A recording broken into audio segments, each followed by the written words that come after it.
Alors aujourd'hui, on se retrouve au parc de la Tête d'Or. Ce parc à Lyon fait partie des plus grands parcs urbains de France avec ses 117 hectares et ses plus de 3 millions de visiteurs par an.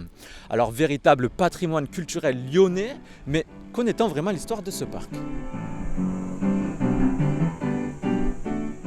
En 1812, la ville de Lyon avait pour projet de créer son parc urbain à l'image du bois de Boulogne à Paris. La presqu'île ou encore la colline de Fourvière auraient pu être les élus, mais c'est bien les marécages du 6e arrondissement qui ont été choisis.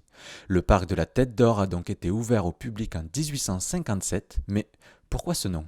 Je l'ai eu regardé, mais je ne m'en souviens plus. Je ne peux pas vous dire beaucoup plus précisément, mais je sais que c'est une découverte assez ancienne. Il me semble parce qu'on a retrouvé une tête en or dans le parc.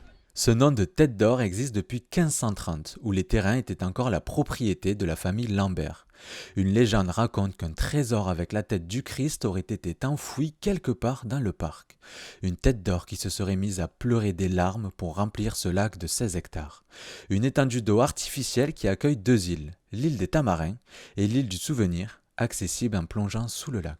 Anciennement appelée île des Cygnes, ce monument a été transformé par l'architecte lyonnais Tony Garnier. Comme vous pouvez le voir à côté de moi, le nom de 10 600 Lyonnais sont inscrits. Donc c'est pour rendre hommage à ces Lyonnais qui sont morts au combat pendant la Première Guerre mondiale.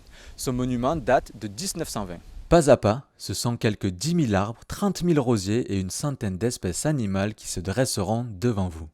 Un cadre idyllique pour les commerçants du parc. Ah bah bien sûr, on est mieux là que dans une usine ou j'en sais rien, mais oui, bien sûr qu'être au parc sous les arbres toute la journée, c'est un privilège au contact des enfants qui sont là pour s'amuser, bien sûr.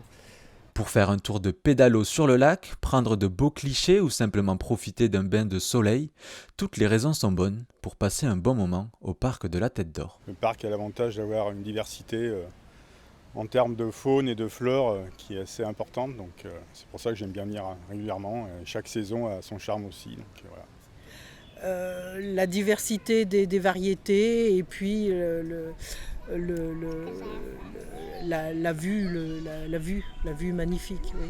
Joli beaucoup, et puis je me pose juste avec ma musique pour passer le temps.